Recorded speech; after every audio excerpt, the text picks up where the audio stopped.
Hello everyone and welcome to Sinful Gaming. I hope you're all doing well, I hope you're all staying safe, and most of all, I hope you're all fighting that war against the grey.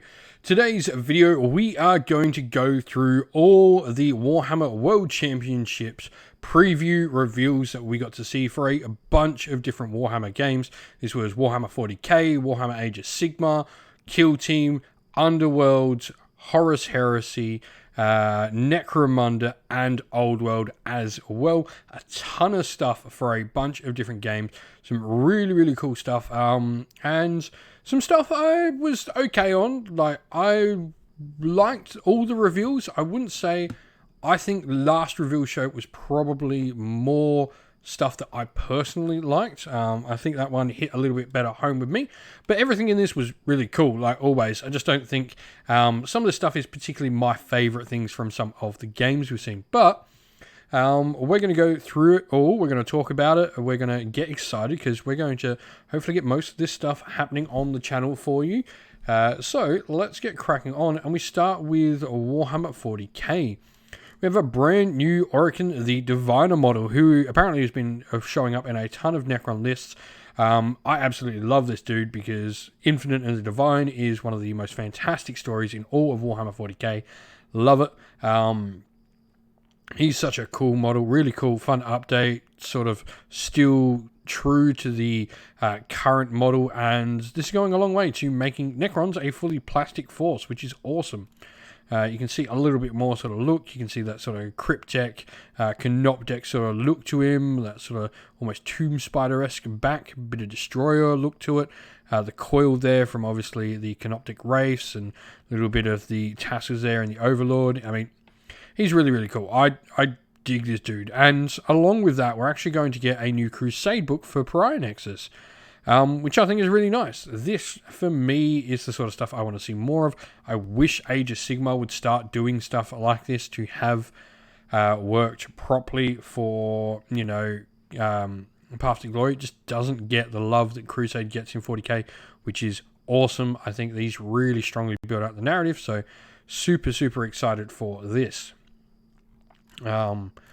And yeah, that is what we get for that. We then move on to some more 40k and Dark Angels. I'm super excited for this. This is Asmodai, the sort of lead chaplain, for the Dark Angels. Just looks, and look, a brand new Fallen miniature on his base as well, which is awesome.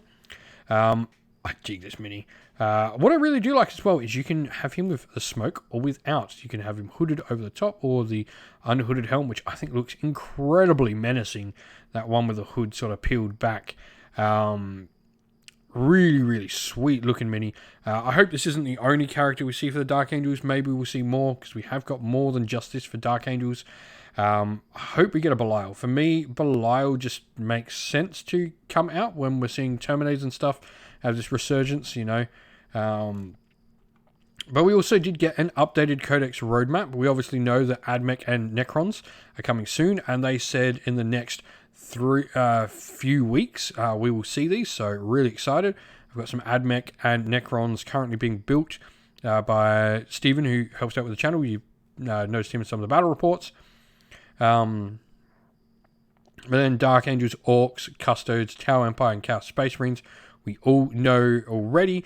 And then we've got Genes to the Cults and Adeptus Sororitas, which is a really nice, solid mix. I really dig this as a mix for like the next 6 to 7 months, they said. We also have this redacted one as well, which they said was something super secret. So there's a few things in my mind on what this redacted one potentially could be. You know, the hope in me for a redacted one is this is maybe a Codex Enslavers. I just want to see an Enslaver army. I think it would be so cool. Or, you know, like Codex Xenos or something like that, with all these minor Xenos races. Things like Lacrimals and Psychonuanins. All that sort of stuff I think would be cool. Or maybe Codex Inquisition could be another cool one. To see a proper, fully fledged Inquisition army. It's not sort of, you know, tied into like Ordo Hereticus or Ordo Malleus or Ordo Xenos, like a Inquisitors going about doing their business and stuff like that is what I would really like to see. But also, I think at the same time, maybe it could be Emperor's Children, which would make sense. Then we've got all 4 sort of God-marked Chaos armies, which is really cool. But yeah, a good mix here of codexes on the roadmap. Some Xenos, some Imperium, a Chaos one in there. What's really cool too is I like the fact Genestealer Cult's here because obviously like common allies with Tyranids we've got. So you got like the next part of your Tyranid force if you need someone to expand upon. Now, we did get more Dark Angels, and we got a brand new Deathwing Knights kit, which now have Calibanite Great Blades as an option. They still have the maces. I dig the helmets on these. I was really excited to see these. I wasn't entirely sure whether we were going to see like Deathwing Knights or something like that, because the old ones are slightly bigger than your regular Terminators, but this is cool nonetheless. I really, really dig Terminators with like the kite style shield or the larger sort of square shield that we saw on the Terminator Chaplain that came out. And then you can see the maces here, and of course a Watcher in the Dark. They did say there is enough options for maces and swords on everyone. There's enough options for bear helmets, helmeted heads and hooded heads for everyone, so you can sort of, if you want multiple squads, denote squads differently by having like hoods and no hoods, which is all really nice. And then we move into Age of Sigmar. We saw Flesh Eater Courts. I mean, this is the most well-known secret that's coming. We got a new Flesh Eater Courts unit here. These are the Crypt Guard. These are Tenacious Guardians of the Monarchs. They're sort of talked about as a sort of more elite troop. Wasn't sure whether Eddie was actually joking about this. I don't think these, though, they didn't say these were replacing Crypt Ghouls at all.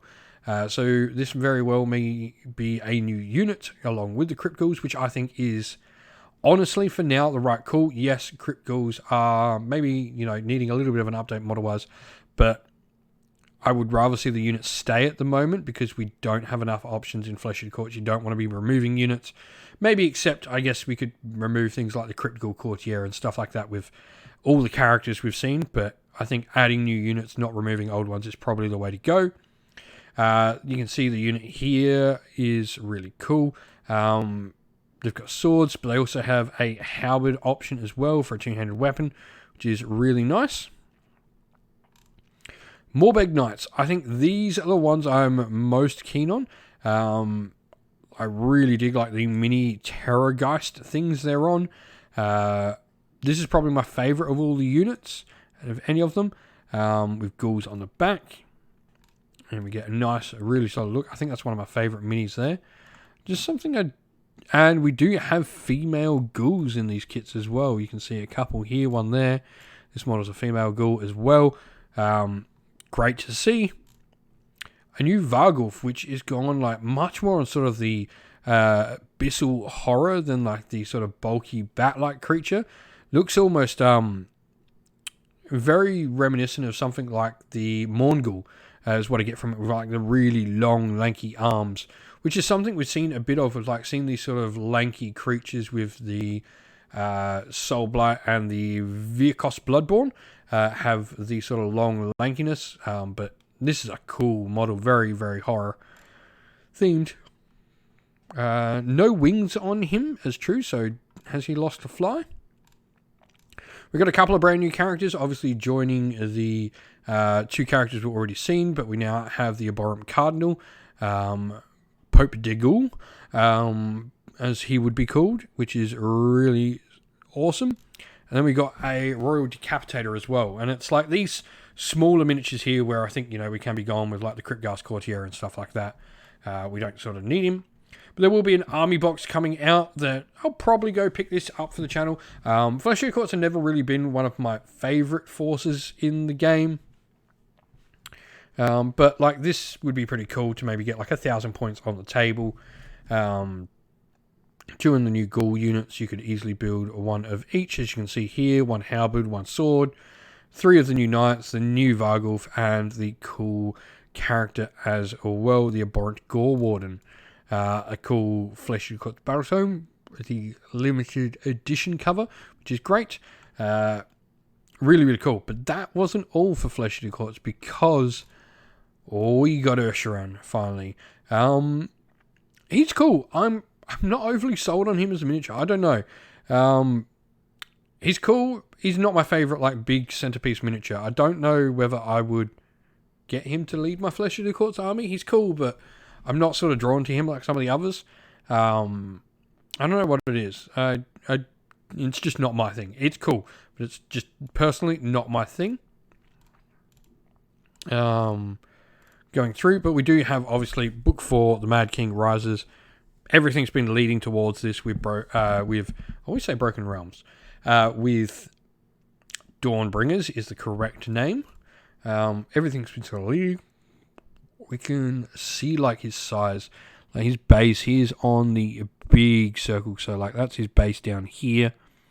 Yeah, he's going to be a big centerpiece, which is really, really cool. We can still see the Terrorgeist in there. We've obviously what's interesting here is we've still got the Courtier for the Crypt Horrors, because that's there. You can see the 1 and then the unit of 3 behind. Terrorgeist is there. And then obviously we've got the regular ghouls here, I think these are. Yeah, they're the regular ghouls behind there. Oh, and obviously there's more at the front here. So the regular ghouls are sticking around, as I said, which is fine. Like I said, you want more units. Going over to Death Gorge, we got a new Cruel Boys warband, and these are really cool. So Dagok Fink Stealer has one simple goal. He wants to decapitate as many champions as he can, steal their know-whats to increase his own cunning. He's literally stealing he thinks by decapitating people, eating their brains, or taking their heads or whatever, he essentially steals their intelligence. That's what he thinks, which is pretty cool story. I mean, I've always loved Underworlds. I love, like, even some of the less bespoke and less sort of interesting warbands, like Headsman's Curse, have some really interesting, like, theme and story behind them. Like the Headsman's Curse, where, like, the sword is actually your champion, not any of the ghosts. The sword is the leader. It's really cool, but he's a cool model. I really dig this dude, though. This guy is my favorite, Knives McKnive Face, as he shall be known, because he has knives upon knives upon knives everywhere. We then have the Hornblower, who apparently, like, makes the sound of Kragnos when he blows his horn. Really cool looking horn as well. I do, like, dig the whole sort of facial expression on him. And then this guy as well, which is apparently like the heavy hitter of the force, which is really interesting. He's got all these cuts on him, which I assume are made with his own weapon, because that would be incredibly terrible to wield. We do get a look at their cards as well. They are a solid warband, with, 4 wounds apiece. Fink Stealer going up to 5. Can we have a look at these? So let's have a look. The fighter deals damage to a second or subsequent fighter in the same phase, so dealing damage to multiple fighters is cool. Cruel Cannon, after another friendly fighter's move action, this fighter can make this attack action, which is really cool. So, like, you sort of get these attack actions after you move with your other fighters. This is a really cool, like, little interesting bit here. Quite dig that. And then Herc the Howler, a friendly fighter this fighter is supporting makes a successful attack. Cool. Roar of Kragnos. After this fighter's activation, if this fighter did not make a super action, give them 1 roar counter. While this fighter has a roar counter, this fighter supports any other friendly fighters within 2 hexes. That's a really nice, like, support ability. Like, it's just a stronger, larger support area. And then we get a look at their plot. So when using Dagok's Stab Lads, it shows cards your opponent. Schemes are gambits with these additional rules. You can only play schemes in your power step, and you play them face down. A face down scheme is not in your hand, has no effect, and is not persisting. Turn your face down scheme face up at the start of your next turn. At this point, the scheme's text explains what the effect of that scheme has. Each scheme persists until you meet the condition described in the card. When you do so, put the scheme under this card. A scheme under this card has no effect, but some cards count the number of schemes under this card. After your power step, you can return any persisting schemes to your hand. This is interesting. So I'm assuming we're going to score via scheme. And we do get a look at a bunch of them here. Is it letting me? No, it's not going to let me. So we have the first of these, Outthink 'em. Play this only as described on its plot card. In a turn in which this card is turned face up, when an opponent plays a power card, draw 2 power cards. You draw your second or subsequent card since this card was turned face up, other than by using a player action.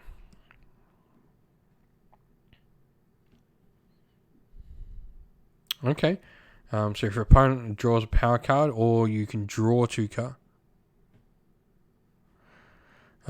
Cool.